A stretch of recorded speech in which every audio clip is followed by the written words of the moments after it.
दोस्तों, एक गांव में एक आदमी रहता था।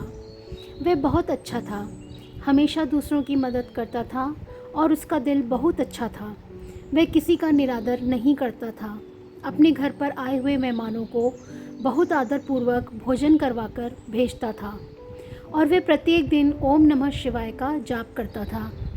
वह भगवान शिव को दिल से बहुत मानता था और उनकी पूजा अर्चना किया करता था। उसके काम अच्छे थे। यह देखकर भगवान भी उस पर बहुत प्रसन्न थे और भगवान उसका हमेशा साथ देते थे। उसके साथ उसके बच्चे, उसकी पत्नी भी उसके साथ भगवान की पूजा किया करते थे। एक दिन की बात है, वह आदमी बहुत बीमार हो जाता है और उसके घर वाले उसको हॉस्पिटल में लेकर जाते हैं। जब वे उसे हॉस्पिटल में लेकर जाते हैं तो डॉक्टर उनको बताता है कि आपको अभी 2 लाख रुपए जमा करवाने पड़ेंगे। अभी के अभी पैसे जमा करवा दो, उसके बाद इनके दिल का ऑपरेशन करना पड़ेगा। लेकिन दोस्तों, उनके पास इतने पैसे नहीं होते कि वह अभी के अभी जमा करवा दें। तो वे बहुत घबरा जाते हैं और सोचते हैं कि ऐसी स्थिति में सिर्फ एक भगवान ही हमारी मदद कर सकते हैं। और उसकी पत्नी मन ही मन ओम नमः शिवाय का जाप करने लगती है। ऐसा देखकर उसके बेटे को गुस्सा भी आता है कि हमारे साथ इतना बुरा हुआ है। मेरा पिताजी मरने की हालत में है और मेरी माँ फिर भी भगवान को ही पुकार रही हैं। लेकिन इसके अलावा उसके पास कोई और रास्ता भी नहीं होता। वह बहुत परेशान होकर हॉस्पिटल के बाहर खड़े हो जाते हैं। तो कुछ देर बाद एक डॉक्टर उनको बुलाने के लिए आता है कि आपको अंदर बुला रहे हैं।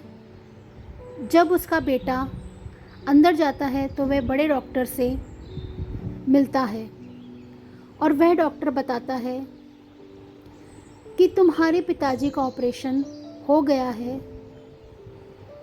और वह अब बिल्कुल ठीक हैं। उनका ऑपरेशन बिल्कुल ठीक ठाक हुआ है। तुम्हें अब घबराने की ज़रूरत नहीं है। कुछ समय बाद तुम्हारे पिताजी अच्छी तरह से स्वस्थ हो जाएंगे। तो वह मन ही मन सोचता है कि जब मैं और मम्मी बाहर थे तो पैसे किसने दिए होंगे और कौन पैसे लेकर आया होगा। वे डॉक्टर से पूछते हैं, लेकिन हमने तो पैसे जमा नहीं करवाए, तो आपने ऑपरेशन कैसे किया। तो डॉक्टर ने बताया कि मेरे पास एक आदमी आया था और उसने बताया कि वह तुम्हारे पिताजी का दोस्त है और तुम्हारे पिताजी और वो हमेशा साथ रहते हैं। तो वह पैसे देकर गया है और वह बोल रहा था कि अगर कोई पूछे तो उसका नाम महेश बता देना और जब वह ठीक हो जाएगा तो मैं अपने दोस्त से पैसे खुद ही ले लूँगा। तो उनके घर वालों ने सोचा कि चलो, कोई होगा जो पैसे देकर गया होगा, शायद हमें ना पता हो, कोई पिताजी का दोस्त महेश हो। तो जब उसका पिताजी ठीक होकर घर आता है, उसका पुत्र उसको पूछता है कि तुम्हारे मित्र ने तुम्हारे ऑपरेशन के पैसे दिए और वो तुम्हें दोबारा मिलने नहीं आया। तो उसने पूछा कि कौन से दोस्त ने पैसे दिए। उन्होंने कहा कि अपना नाम महेश बताया है और उन्होंने डॉक्टर को पैसे दिए थे और डॉक्टर को बोला था कि बाद में मैं मिलने आऊँगा तो पैसे ले लूँगा। तो दोस्तों, वह बताता है कि मेरा तो कोई भी दोस्त महेश नहीं है। महेश नाम का मेरा कोई दोस्त नहीं है, ना मैं महेश नाम के किसी आदमी को जानता हूँ।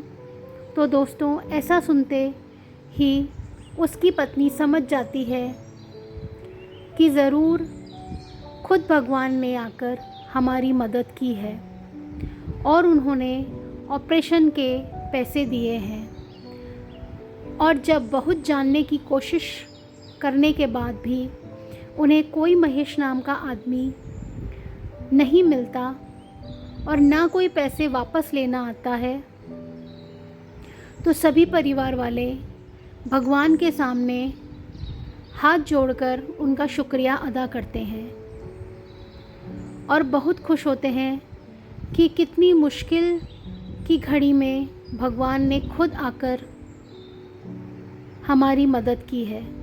तो दोस्तों, इस कहानी से हमें यह शिक्षा मिलती है कि अगर हम सच्चे मन से भगवान को याद करते हैं तो इस घोर कलयुग में भी भगवान हमारी मदद करने ज़रूर आते हैं या किसी और इंसान के द्वारा हमारी मदद करते हैं।